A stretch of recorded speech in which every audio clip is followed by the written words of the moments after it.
I pledge allegiance to the flag of the United States of America and to the republic for which it stands, one nation, under God, indivisible, with liberty and justice for all.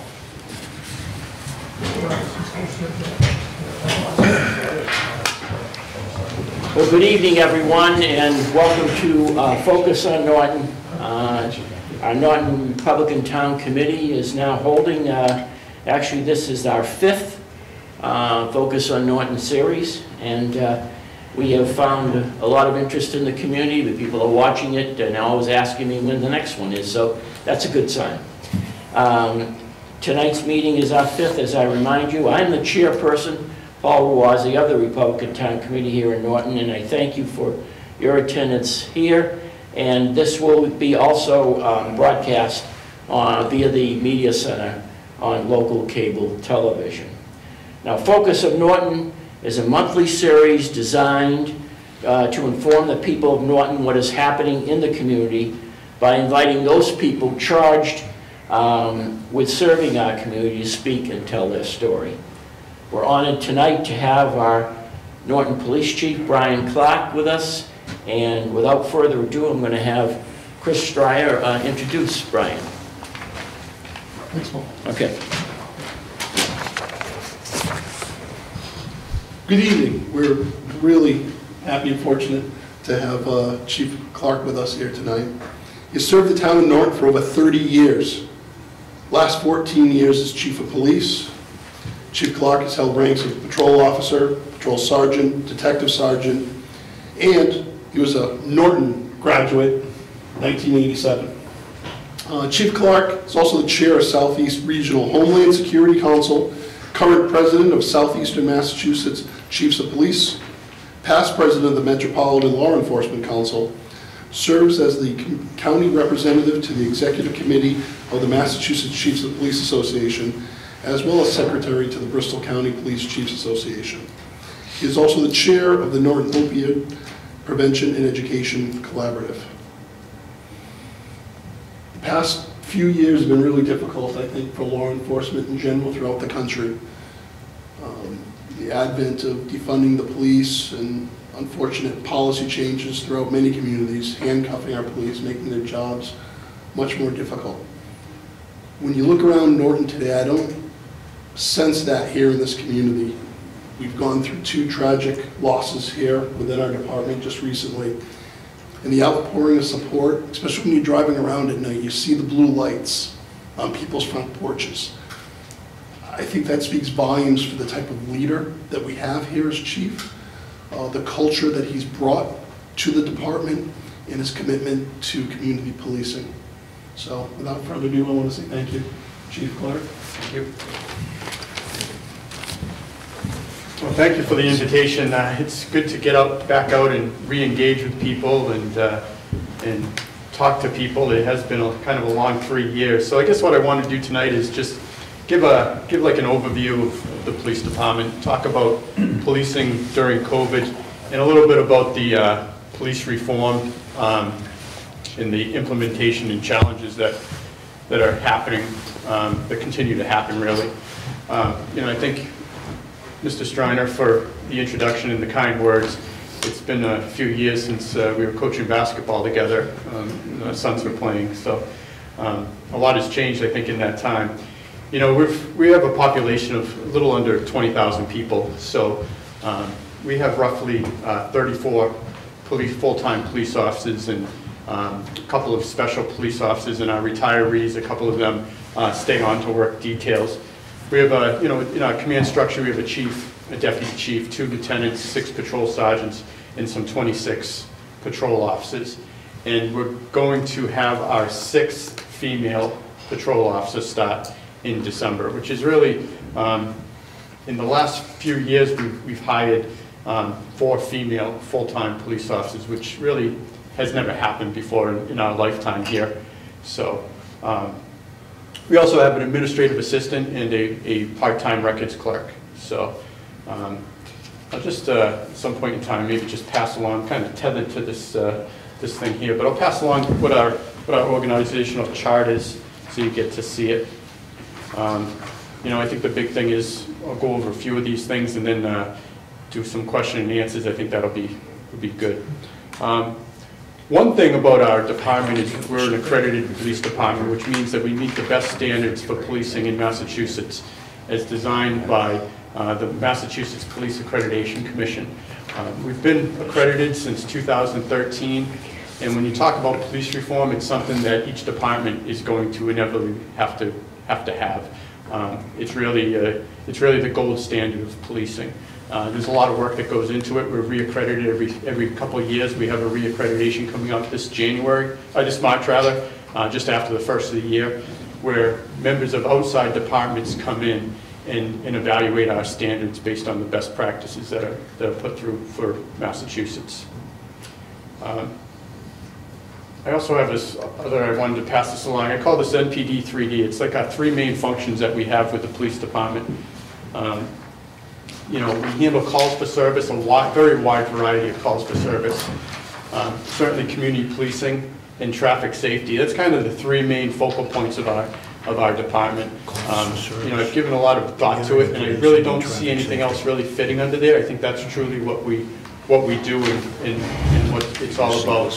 A couple of years ago, Governor Baker declared a certain week in October to be Community Policing Week.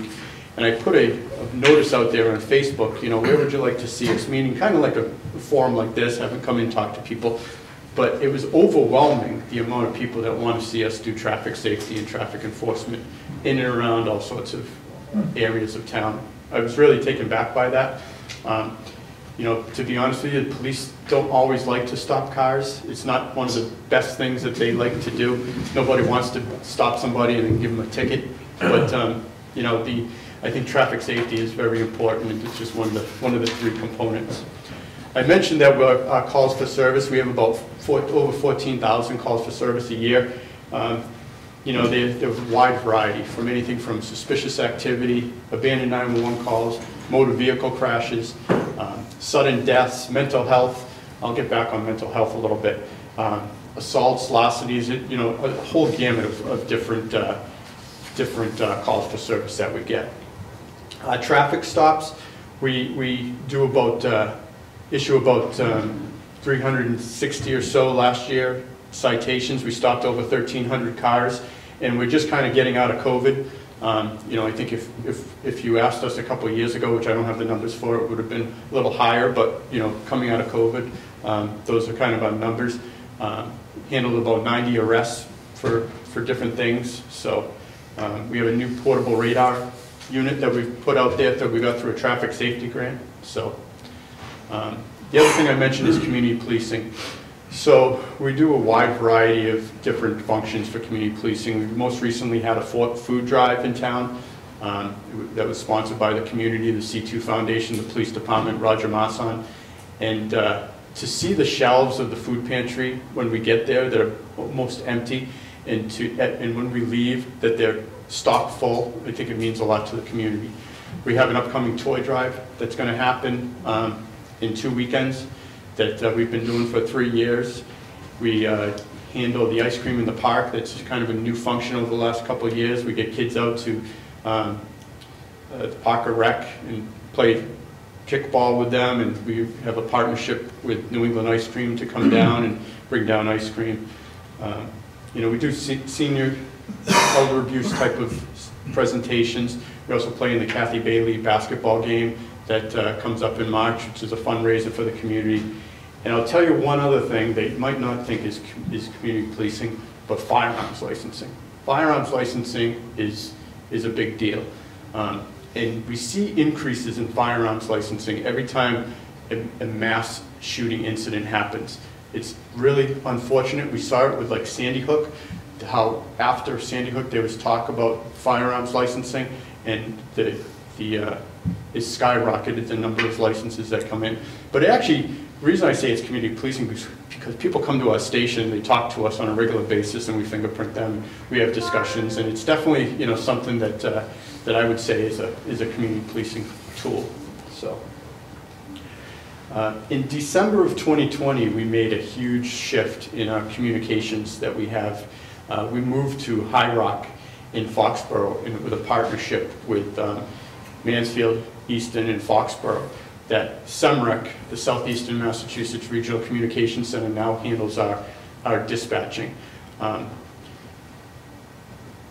Dispatching has become one of these highly technical jobs that requires an awful lot of training. It requires technical aspects to it, and what we've got from SEMREC has been unbelievable. You know, Jay can tell you the partnership that has happened, the cost savings has been huge. We're basically saving about $700,000 a year going there, which is a huge cost savings. It's all state of the art. There's room to grow. There's other communities that want to come in. They have, you know, they've increased the quality control and quality assurance of calls, which means somebody's, you know, kind of playing back calls, making sure they're doing it right, training, retraining people that need it. So it's actually been really, really, really good. I mentioned mental health earlier.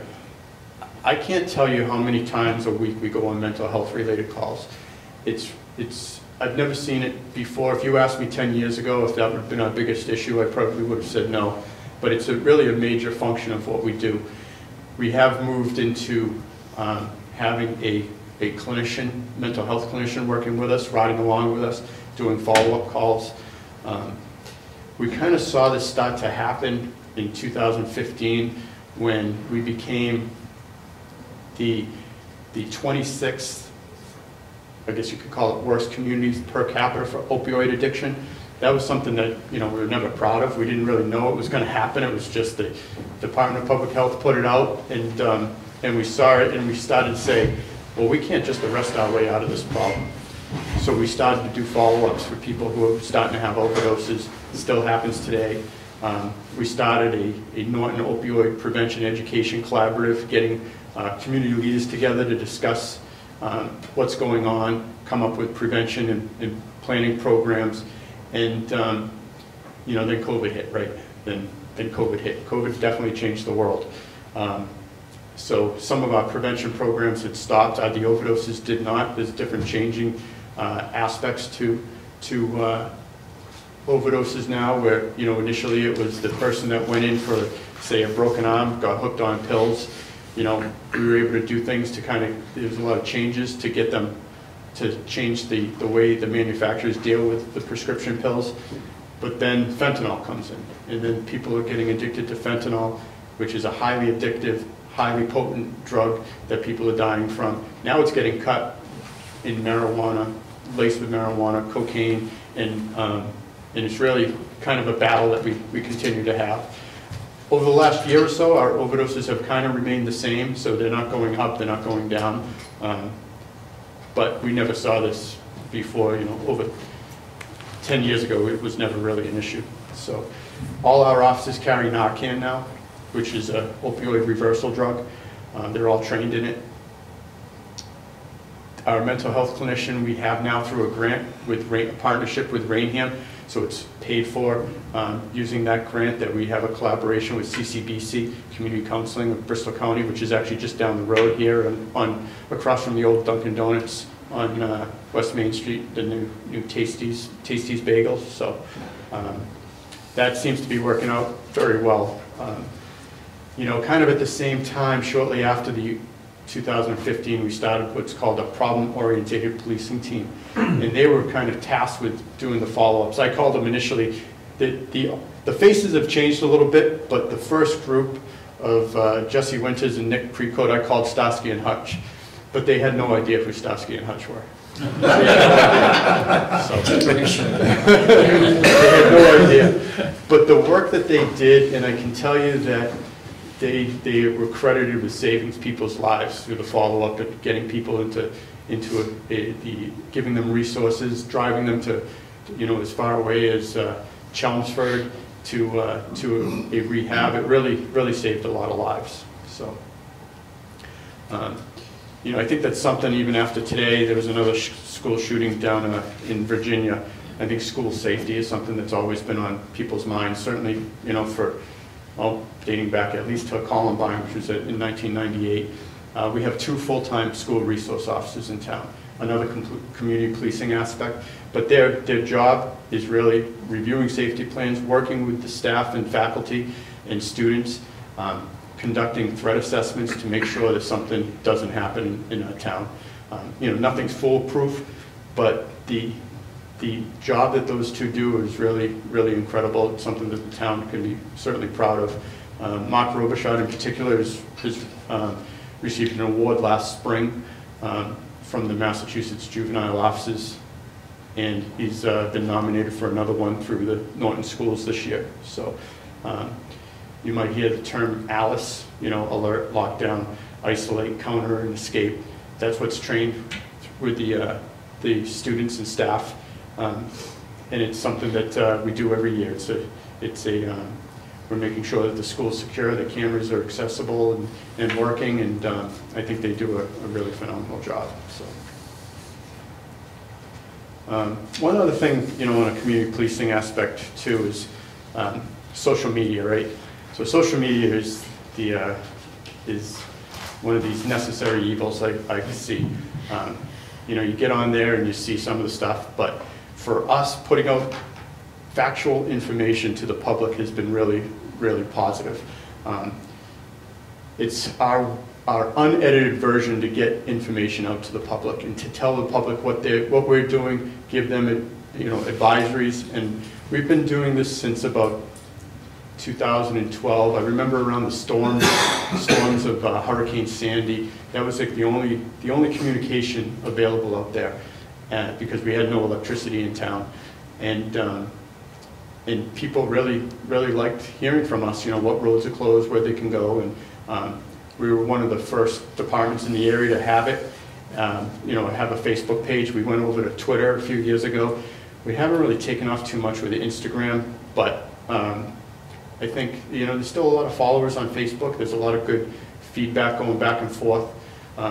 It's, you know, the public is able to send messages to us, and they receive, you know, what I would say, a prompt return message back. Might not be, you know, right away because it's not monitored 24/7, but I think it's a good tool that we have. So I mentioned COVID. So 3 years ago at this time, we were talking about having a deputy chief, the first deputy chief to come to Norton. There was a lot of work that went behind it. You know, it was to have a second in command to assist with a lot of planning and projects, and we had an assessment center scheduled, and then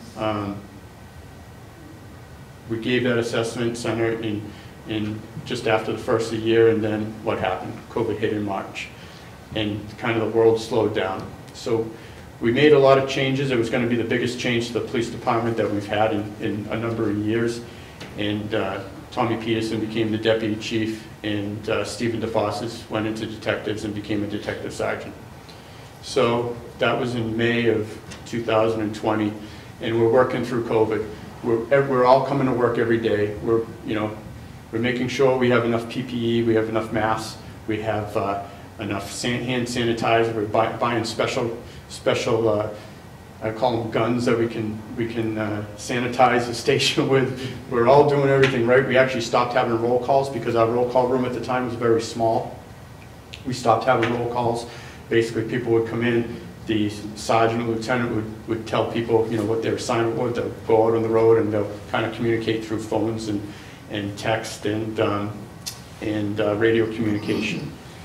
And you know, like I said, it wasn't one of these things that we could stay at home and work remotely through Zoom or anything. That kind of, we didn't have that opportunity. And it seemed like everything was fine, right? I mean, you know, everybody knew it was what it was.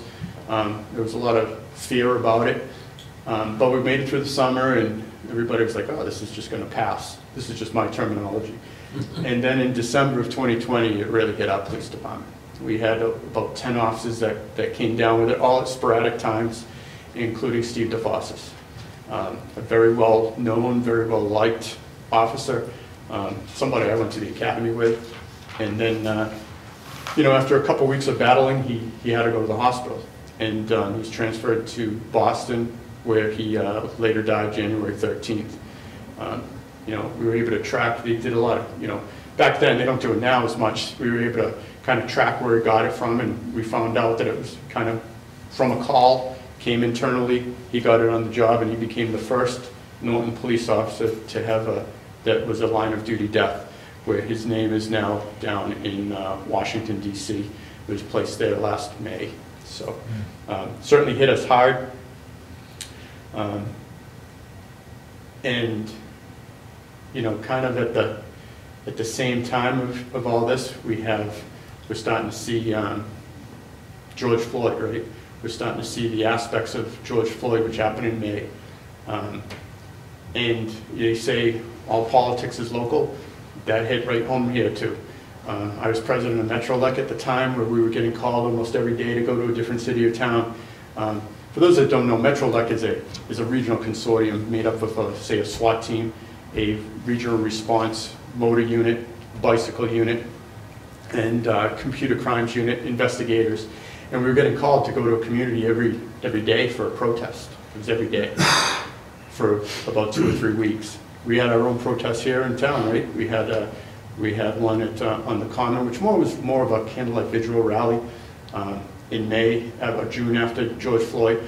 But then, you know, come just before the election, we had, you know, kind of what I would describe as a nasty rally with 2 competing sides at the Common, you know, right across from Wheaton College.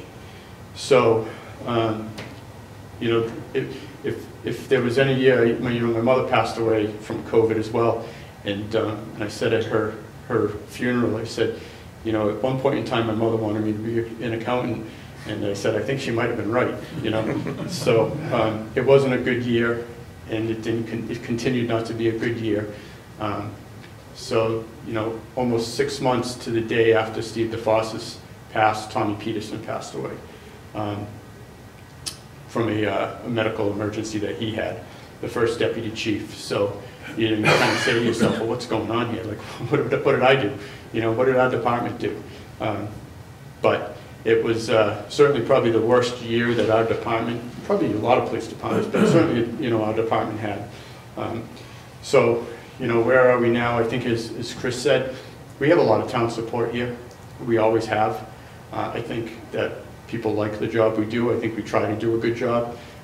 Nothing's always 100%, but I think we try to do it to the best job that we can. You know, COVID is still with us. We still have offices almost, I don't want to say weekly, but certainly monthly we have offices. We've had about 5 or 6 offices that have had COVID.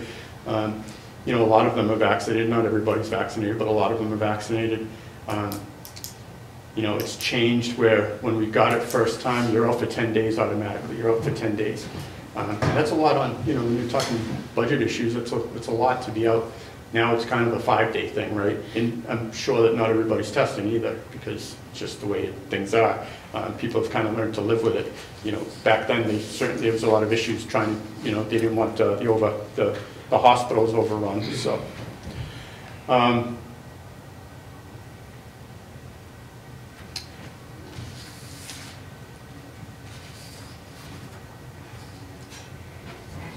In a couple numbers I wanted to give out for 2021, the year that Tommy and Stephen died.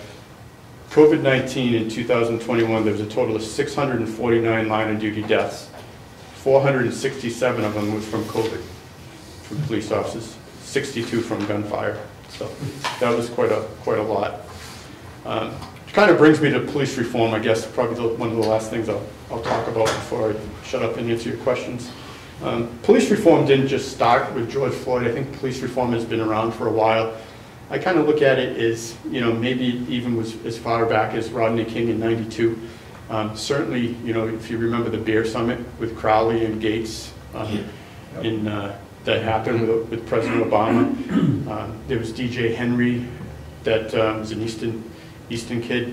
Went to Pace University, was shot by officers out there in 2010. There was Eric Garner in 2014. And I think everybody, including myself, when George Floyd, you know, was murdered, because that's what it was, like everybody was outraged. All the police were outraged. They say nobody likes a bad cop more than a good cop, and that was just outrageous, right? I mean, I think we probably can all agree on it.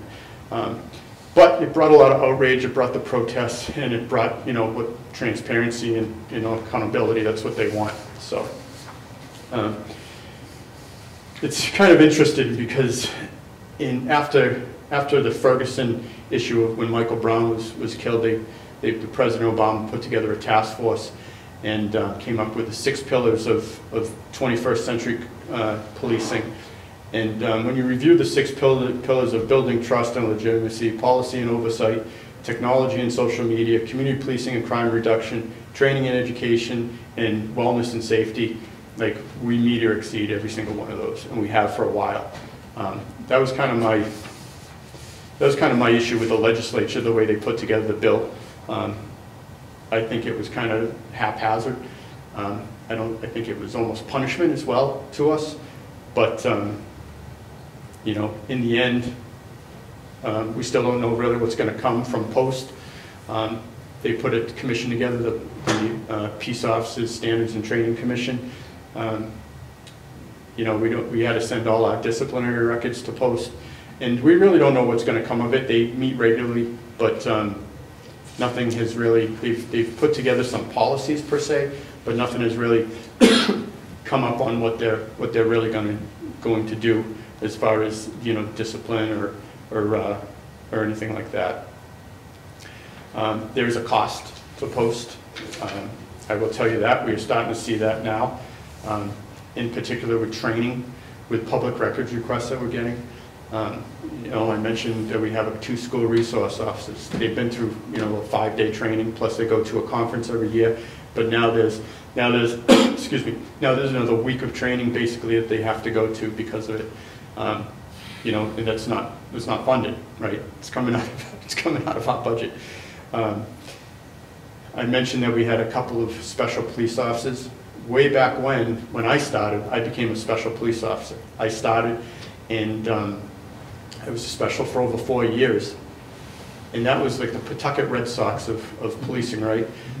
You go to a shorter academy, you come in, you do training, and then you know, you're called per diem if a shift or a detail or something comes up. But it lets you walk in the door, it gives you some training and experience. And it also gets the police department to be able to look at you to say, hey, he'll make a good police officer, or say, hey, I don't think this is the right career for you. So there is no more reserve at State Academy. Our 2 special police officers had to go through over 200 hours of what they call a bridge academy, which is bridging them from the reserve, what they had for the reserve intermittent, to a, you know, what a full-time police officer gets. And we are now forcing more people to work than we had in the past when we say had up to 10 special police officers, because we just don't have that farm club anymore. So we, you know, if nobody's available, somebody's getting forced at a higher rate versus a lower rate. I don't think, well, I don't know. I don't know if people knew that was going to happen or not. The training in particular, you know, our firearms, our defensive tactics instructors, they have to go through additional training now outside of the training they went to before, which is all, it's just all an added cost. So, you know, police reform talks a lot about de-escalation and procedural justice, which is basically fair treatment, right? And an implicit bias, that everybody has a bias, and it's automatic and unintentional. You just have to know how to deal with it. Those are kind of the catchwords that you might hear nowadays. So I mentioned the numbers that happened back around COVID. So here's numbers that I took off as of November 3rd. As of these are what's kind of scary, right? As of November 3rd, there were 281 officers that were shot in the line of duty, 55 officers killed by gunfire, 104 officers ambushed. It's quite a lot of officers. Just in Bristol, Connecticut, there were 2 officers that were ambushed, which really truly isn't too far from here. So it's up like 11% over what it was in 2020. So what does the future hold? Well, recruitment and retention, that's kind of everybody's thinking, you know, how many of you in here want to be a police officer? You know, that's what we're seeing. Not everybody's raising their hand to be a police officer nowadays. It's certainly a challenge for us. We don't have anybody, you know, our retention, people aren't necessarily leaving, but recruiting is definitely a challenge. We're seeing less people take our civil service exams, which is another challenge that we've got to look into at some point in time, because there is a burden. You might have seen in the paper or the news that civil service was just blasted through a lawsuit that the tests are racist, and that they're not going to give a new test that's coming out, and they're not going to, the tests that police officers took back in September, they're not going to use. And there's a lot of work that goes into taking a test. There's a lot of man hours, there's a lot of studying, there's a lot of, sometimes people pay to go to promotional seminars, and now it's just over, right? Like all that money, all that sweat, and now it's just tears. So, you know, that's something that we're going to have to look at in a future as a challenge for the police department. I think another question is body cameras, like where do we stand as a town regarding body cameras? There's a great expense to body cameras. I think body cameras would be, you know, if you're involved in an incident, in one of those incidents, whether it's a shooting or something, you're probably going to want a body camera, right? But how many complaints we get a year? We get like less than a handful of complaints a year. So when you talk about public records, like the public records and retention and storage and things, there's a huge expense to that. So, you know, from our department, I don't know where we're going to go. Right now, there's not a lot of interest on either side. The state, EOPS, doesn't appear to want to mandate it. So, you know, that's kind of a question for the future. I do see us expanding our clinician hours to at least a 40-hour week. They just do a fantastic job. You talk about de-escalation. The first day, I remember the first day that the clinician was there was a 14-year-old child that was having issues that his mother brought into the station. And the clinician, his first day, nobody, you know, and you got to picture this, right? It's a police department. People are already suspect of how this is going to work, you know, on the police officer end.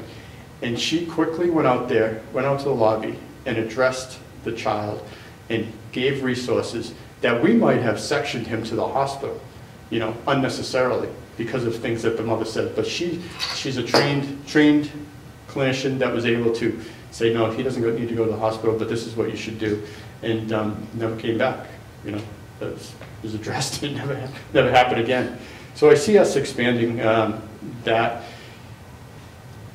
We did start using some civilians for traffic control because we don't have that farm club anymore, and this is going to be like that farm club to get people in, to use the radio, to have command presence, and to be out there directing traffic. That's something new, and I think it'll probably be expanded over the course of the next few years. So, you know, there's always a question like, where do you see us in 10 years? I have no idea.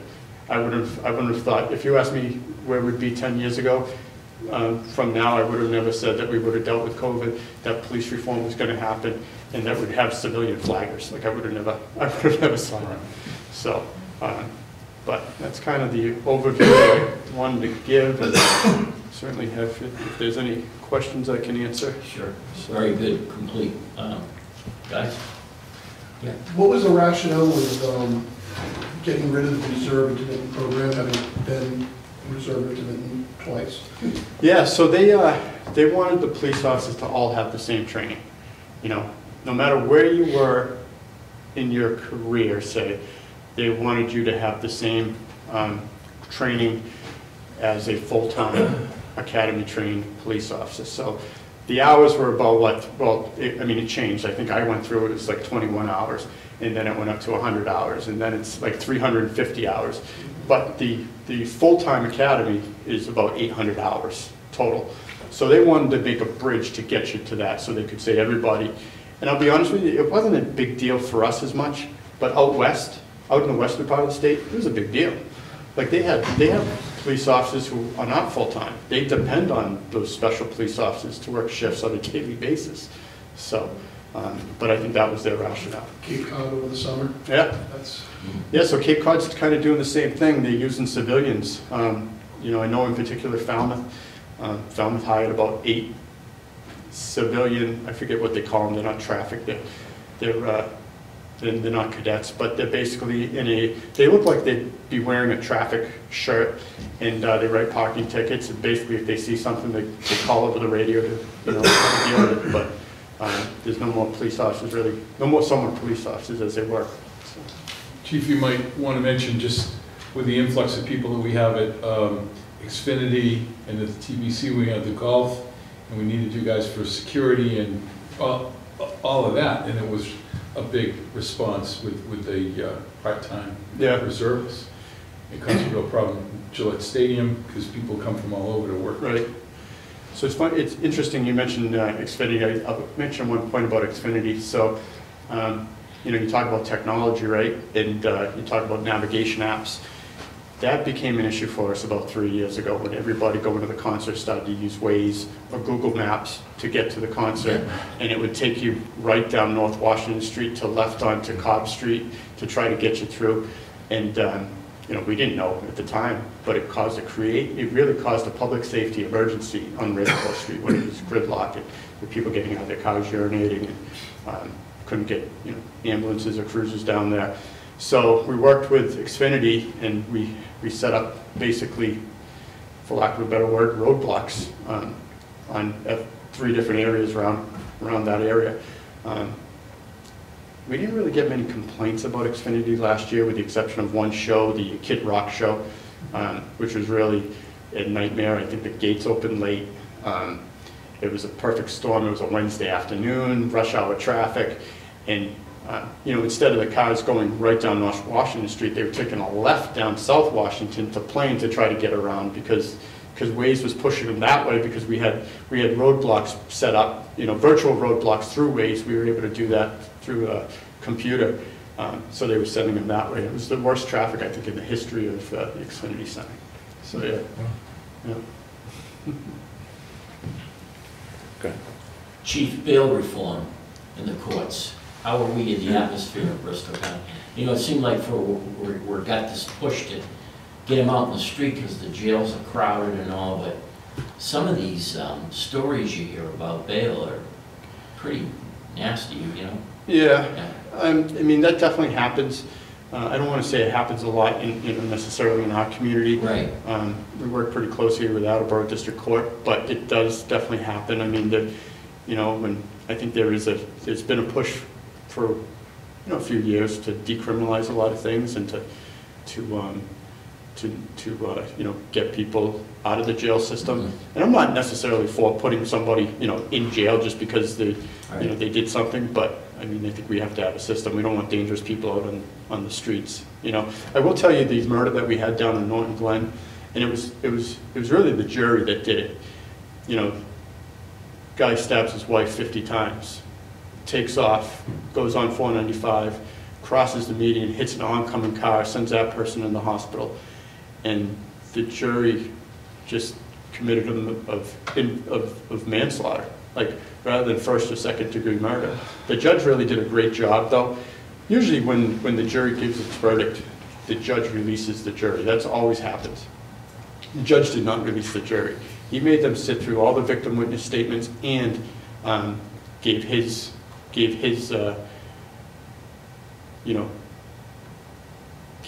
probably more than anybody would have given him. It was like 40 years, so he won't see the life. He won't see the son, but it would have been so much better if it was a second or first degree murder case. He stabbed it 50 times.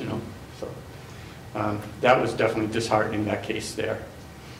Do you ever hear the hue and cry from your police officers? There's so much paperwork, I can't bear it to, Yeah, paperwork has changed, and I think they understand there's a lot of paperwork. Yeah. There's always frustration, right? There's always frustration. Yeah. For a whole bunch of different reasons. I usually tell officers, listen, we're not the judge, jury, and execution here. You just have one function. This is what your job is. Right. So. And do it good, yeah. As the town of Norton grows, especially with sewage, we're now opening up areas where we can build. Is there a formula that's used by population? If we're, example, 20,000 now, and we increase by let's call it 5,000 when everything is built, that's on paper now in the planning department, is there a formula that you're required to have so many people per population? There's nothing that's required, no. No? There's some communities down south that might have, you know, our population, but they have double the number of officers. Just happens that way for whatever reason. You know, in the past, there was like a 2 officers per 1,000, you know, 2.5 officers per 1,000. That was kind of the ratio, which would put us over 40. I don't think we're, you know, I really don't think that's necessary. I think, you know, one of the bigger issues is overtime. Everybody always asks about overtime. This is my favorite finance committee question, like overtime. Because overtime, it's just, it is what it is. Like we're a 24/7, 365 operation. There are people that have, you know, vacation time, holiday time, personal time. And then they get sick. You know, we see it with COVID. And then they have other issues. You know, they might need a surgery or something like that. So when they're out, their shifts have to get backed up. We run the same manning. We've run the same minimum manning for 30 years. It's 1 on the desk, 3 on the road. That's our minimum manning. Now, you know, our operations have changed a little. We have, you know, a couple more detectives than we did 30 years ago. We have 2 school resource officers, which we didn't have 30 years ago. So we work through it, but that's our minimum manning. That's what we have. You know, for the most part, you know, right now we have 3 people in the police academy. 2 get out in December, 1 gets out in February. We have 1 officer out injured. We have 2 that are out sick due to surgeries. So it's almost like 1 step forward, 2 steps back sometimes. Like we're never going to be at that level of, say, 34 or 35 officers, because it just takes 9 months to get them trained, you know, to get them ready for the road. When they get on in December, probably by February they'll be ready to be on their own. When 1 gets out in February, probably by May he'll be able to be on his own and count as a member of the shift. So we try to staff the shifts at 6 officers, and we'll go down to 4. So we have 6, there may be 6 officers, 1 on the desk, 5 on the road, but it's very, very infrequent, very infrequent. How many dispatchers did you, and what was the ratio when you joined the regional? Did you end up losing some folks? Well, we lost. It was interesting. I think we had 5 or 6 dispatches when all things were done. But one of the issues with dispatches was retention. It's, you know, like I said, it's a very technology savvy. It's not just coming in when, you know, my Uncle Dale was there and answering the phone, right? It's not that anymore. Right. It's a lot more. There's a lot of questions they have to ask. There's more training. So they all kind of went different places. There was 1 or 2 that retired. I think there was 2 that retired. They planned to retire. And then the other 4, 1 or 2 went to Semrick initially. I don't believe they're there anymore. And then another 2 went to another regional center. So, but, you know, when you talk about that money, we were taking 5 dispatches and rotating them, 5 to 6 dispatches that were having to work 24/7, 365. And you talk about like the burnout, 16-hour shifts. You know, it was a lot. It was a lot. And it's just so difficult to find people. And that, you know, that's one of the things with the rec is that there might be people that rotate through there, but they have a good core of people, and they have people that are specific to train outside of the, you know, their dispatches themselves. So. And we really haven't missed a beat. I mean, the technology is such with the GPS and the cell phone pinging, and it's like NASA. I was actually, that was going to be my question about Semrick too, because I know we're actually meeting tomorrow to vote on Norwood coming in. But with moving over to Semrick, we obviously saved a lot of money. How is the dispatch time? I mean, has that increased? Has it been better? Well, if you ask the rank and file officers, they'll tell you that there's a lapse in time.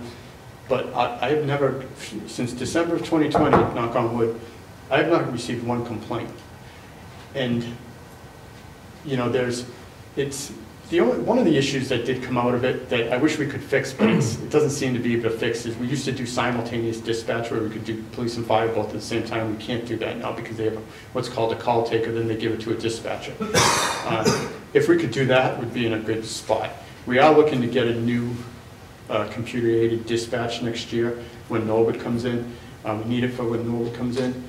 And, you know, maybe at that point in time, things may change, but, I haven't seen you know, it was nice to have them in our station, because if there was a problem or an issue, we could go and talk to them, right? They were kind of our own, where we can't do that when they're up on High Rock Hill. But I think it's a professional organization. You know, the new elected governor was there a week or so ago. She was very impressed with it. The former lieutenant governor, to-be, was there, I don't know, back in the summer. She was pretty impressed with it. It is something out of NASA.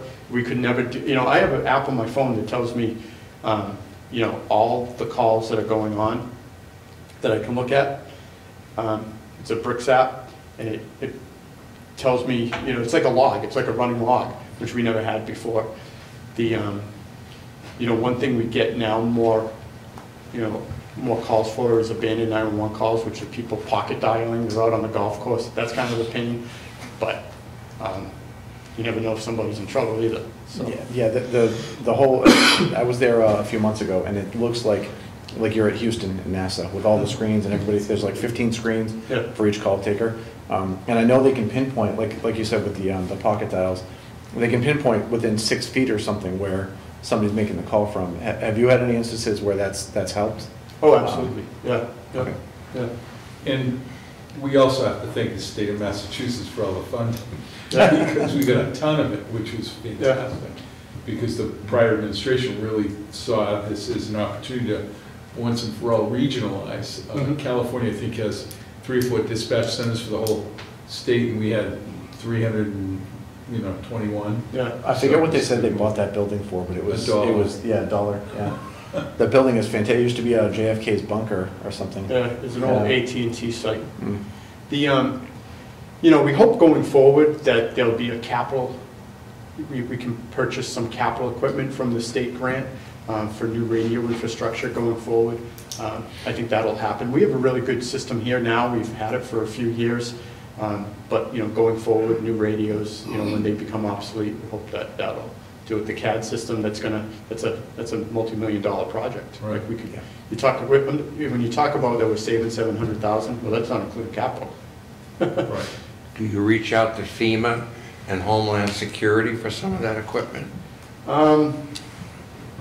There's not FEMA. There's specific issues for Homeland Security money where it's to be used. We do have a build out in Bristol County for a radio network, and High Rock is going to be the end point of that. So we're working on that. The pathways now, that will be funded by some Homeland Security money for communications. These things just take forever, Ralph. It takes a long time. Oh, I'm well aware of it. I was at a conference today on housing, and they're talking about the 5-year plan, and the key word that they kept saying was it's free, it's free. Yeah. And I swear I felt like Frankenstein with my lips sewn tight, and I just sat there and I was nudging our manager, and she got bruised. Thought she was going to turn me in. I'm going to get free, right? But it is, and it's very easy to become discouraged because the nonprofits are dipping into them like crazy, and so this is not the forum for it. Maybe I'll be up at the podium someday, and they'll have to drag me away because I'm a little bit biased in the way things coming from the public sector. You build a business plan, you move forward, you increase your intake of money, you get bigger, you get better, and when the government puts their finger in the pie, wow, nobody wants to eat it. So there's a lot going on, and when you hear about all of this money being housing, they're using homelessness. Well, that's a buzzword. It's a buzzword. And then when they say smart growth, that's why I asked the question, about the infrastructure, because if the infrastructure of these 40 Bs, smart growth, as they become filled with people and families, because they're representing 2 and 3 and 4 bedrooms, what does that do to our infrastructure? And they won't talk about it. What does that do to our schools? What does it do to our police? What does it do to our fire? Instead of building a unit of housing this way, they build it Brockton, they build it that way. Yeah. So When who- 274 East Main Street went in, we did see an increase in calls for service there. That apartment. I didn't, did I go off, I didn't go off a little bit. Well, I'm yeah, off. we're kind of- You're supposed to throw the water at Just me. a little bit. Shut up, Ralph. Shut up, bro. Shut up, Ralph.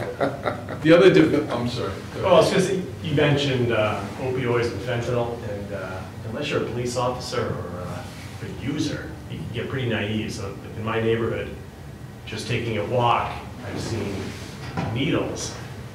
My first thought is, oh, there's some poor guy's a diabetic and the trash man's really sloppy, and then I'm thinking, no, I don't think so. I think somebody's throwing it out their window. I think this is the, so how prevalent is that? And what's the age group? Well, What are you seeing? You've seen users that are having overdose problems, or you're seeing dealers in town? Well, we see both. I mean, we just had a case over the last week, right? The guy that ran from the state police. Yes, And, yeah. He had a stash house in Norton Glen. So we pull out, other kilos at other locations. He had a lot of money. Yeah. Yeah, so- Yep. It's funny, somebody I saw on Facebook posted like they got to do a better job of screening these people, but he's not on the lease, right? He's not on the lease. So as far as the users, I mean, it's kind of all over the place. It's definitely both male and female. Probably more male. I don't have the exact numbers with me tonight, unfortunately.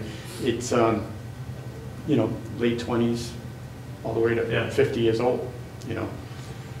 So we had a call a couple of weeks ago. The call of a food drive for person called in 2 people that were deceased on a deck in Norton. Turns out it wasn't Norton; it was actually Attleboro. But it was a drug overdose. It's unfortunate. We've been, and I think Jay could tell you, one of the plans with NOPE is to bring in presenters and discuss, with say school-age kids, what we can do to prevent some things. I think we've been doing well in that, but it's not foolproof, So. Chief, we've got a big presence of the college in town since they went private security. Do you guys get involved with them at all? Yeah, so that's a great question. So since they went private security, we really have, we don't get called over there much at all, which is fine. Before we probably they were more of a public safety kind of, I guess, police officers, special state police officers. We had more interaction with them, which we don't have as much anymore. We do talk have conversations with the director and the assistant director, but when it goes private security, they have a lot of people coming in and leaving. It's not a job that people are staying in long there, so it's hard to kind of keep track of the security, because they come and then they go to a different location. It's not like it was with the core group that they had. Do you have a sense why they did that? Yeah, but we're on cable.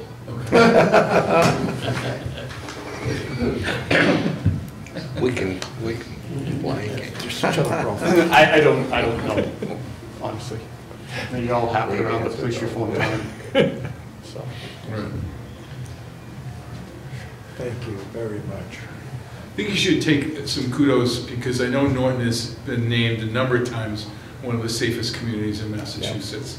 So if you have that statistic in your notes, you should tout it, because I am, thankful and blessed that you've run a great ship. You've been through some really tough headwinds, and you came out on the other side, and you're respected honorably by your peers and hold a lot of positions that reflect that. So congratulations on what you've done the last 14 years. It's really been huge.